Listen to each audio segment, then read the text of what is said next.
Welcome to True 9 news. నేడు Mahatma Gandhi Jayanti. Welcome to True 9 news. Mahatma Gandhi Jayanti సందర్భంగా మండల కేంద్రంలో గాంధీనగర్ వాసులు ఏర్పాటు చేసిన జాతిపిత మహాత్మా గాంధీ విగ్రహ ఆవిష్కరణ కార్యక్రమాన్ని ఏర్పాటు చేశారు. ఈ కార్యక్రమానికి ముఖ్య అతిథిగా మక్తల్ నియోజకవర్గ శాసనసభ్యులు వాకిటి శ్రీహరి పాల్గొన్నారు. ఈ సందర్భంగా వారు మాట్లాడుతూ మహాత్మా గాంధీ స్వాతంత్ర పోరాటంలో చేసిన కృషిని గుర్తు చేశారు. మహాత్మా గాంధీ జీవిత విషయాల నుండి మనం నేర్చుకున్న అంశాలను భావితరాల వారికి తెలియజేయాలని అన్నారు. ఈ మధ్య కొంతమందికి గాంధీని చంపిన గాడ్సేనే గొప్పవాడిలా కనిపిస్తున్నారని అన్నారు. అలాంటి వారు సమాజాన్ని భ్రష్టు పట్టిస్తున్నారని అన్నారు. ఈ కార్యక్రమంలో డీసీసీ అధ్యక్షుడు ప్రశాంత్ కుమార్ రెడ్డి, బీకేఆర్ ఫౌండేషన్ అధినేత బాలకృష్ణారెడ్డి, మాజీ జెడ్పీటీసీ లక్ష్మారెడ్డి, వివిధ పార్టీల నాయకులు, ప్రజాప్రతినిధులు పెద్ద ఎత్తున పాల్గొన్నారు.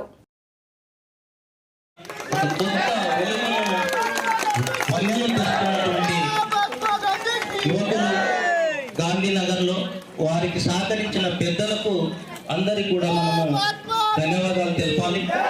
మరి ఈ కార్యక్రమానికి ఇచ్చేసినటువంటి పత్రికా విలేకరులకు కూడా స్వాగతం పలుకుతూ ఉన్నాం.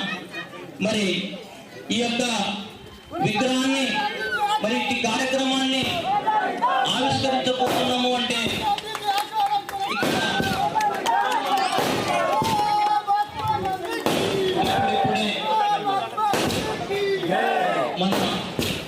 మార్గంలో మనం పుట్టి ఉండింటే బాగుండే కదా, మనం కూడా ఆయన పాద ధూళికి మనం కూడా కూర్చున్న వాదమవుతామనేటువంటి భావన ప్రతి మనిషి మధులో తలెత్తుతుందన్నమాట గుర్తు చేస్తాం.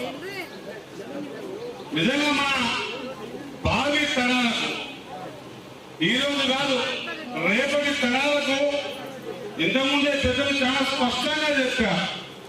ఈ దేశం కోసం పాటుపడిన మహోన్నతమైన వ్యక్తుల గురించి రోజు రోజుకి మరుగున పడేటువంటి సందర్భాన్ని మనం గుర్తు చేసుకుంటే, ఒకవేళ మనం విఘ్నులమైతే, మనకి ఏదైనా ఆలోచనలు ఉంటే మనం చేయాల్సినంత ఏంటంటే ఈ రోజు ఈ స్వేచ్ఛ గాలులు పిలుస్తా ఉన్నాం, ఇంత స్వేచ్ఛగా బతుకుతా ఉన్నాం. ఈ బ్రతకడానికి మనకు దారి చూపించినటువంటి వ్యక్తులని మన తర్వాతి తరానికి చూపెట్టకపోతే మనం శిక్షార్హులం అవుతామన్న మాట ప్రతి ఒక్కరు గుర్తుపెట్టుకోవాల్సిన అవసరం ఉందని తెలియజేస్తాం.